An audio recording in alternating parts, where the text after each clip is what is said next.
عرصہ دراز کی بات ہے، ایران کے شہر شیراز میں فارسی زبان کے عظیم شاعر حضرت شیخ سعدی رہتے تھے۔ بہت سے دوسرے شاعروں اور مصنفوں کی طرح وہ بھی امیر آدمی نہیں تھے۔ ایک بار شیراز کے ایک نامور سوداگر نے ایک دعوت کا اہتمام کیا جو ان کی بیٹی کی شادی کے سلسلے میں شہر کے سوداگروں کو دی گئی تھی۔ شیخ سعدی کو بھی دعوت نامہ مل گیا اور انہیں شرکت کے لیے جانا پڑا۔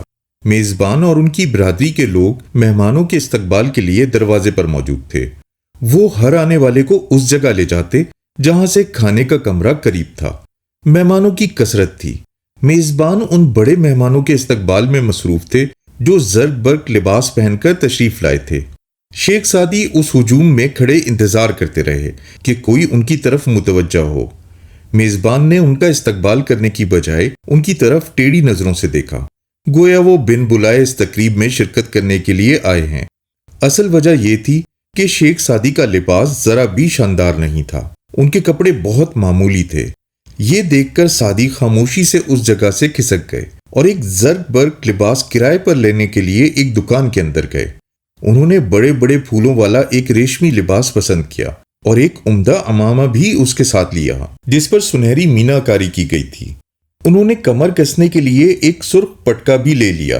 پھر انہوں نے دکان میں لگے قد آدم آئینے کے سامنے کھڑے ہو کر لباس پہن لیا۔ اب ان کا حلیہ بالکل بدل گیا تھا۔ پھر وہ دوبارہ تقریب میں پہنچے تو ہر شخص نے پورے خلوص کے ساتھ ان کی طرف دیکھا اور میزبان نے بھی اظہار مسرت کرتے ہوئے کہا، آئیے تشریف لائیے۔ وہ ہاتھ پھیلا کر اپنے اس مہمان سے بغل گیر ہو گیا۔ اس نے ان کے لباس کی تعریف کی جو کسی دوسرے مہمان نے نہیں پہن رکھا تھا۔ میزبان نے کہا، اے ہمارے محبوب اور پسندیدہ شاعر، آپ اب تک کہاں رہے؟ ہماری نظریں آپ کی تلاش میں تھیں۔ اگر آپ نہ آتے تو یہ تقریب نامکمل ہوتی۔ آپ تسلیم کریں گے کہ آپ کے بغیر ہر طرف مایوسی چھائی رہتی۔ سعدی نے کوئی تبصرہ نہیں کیا۔ میزبان ان کو ساتھ لے کر دوسرے مہمانوں کے ساتھ کھانے کے کمرے میں چلے گئے۔ عمدہ قالین پر شاندار دسترخوان بچھا ہوا تھا۔ ایک گاؤ تکی کے قریب سعدی کو بٹھا دیا گیا۔ نقشین رکابیاں ترتیب سے لگائی گئی تھیں۔ چاندی کے چمچے 7 تھے۔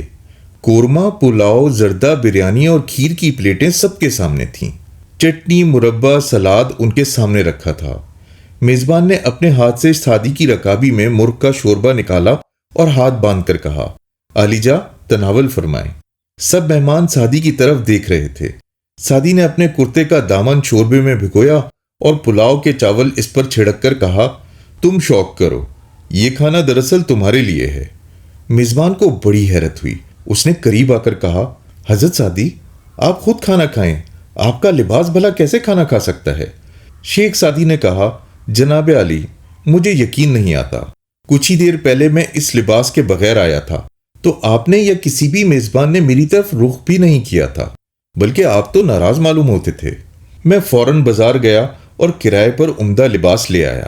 اسے واپس کر کے دکاندار کو کرایہ ادا کر دوں گا۔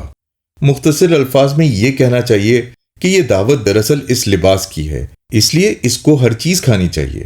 میزبان اور دوسرے مہمان دم بخود رہ گئے اور کوئی لفظ زبان سے نہ نکال سکے۔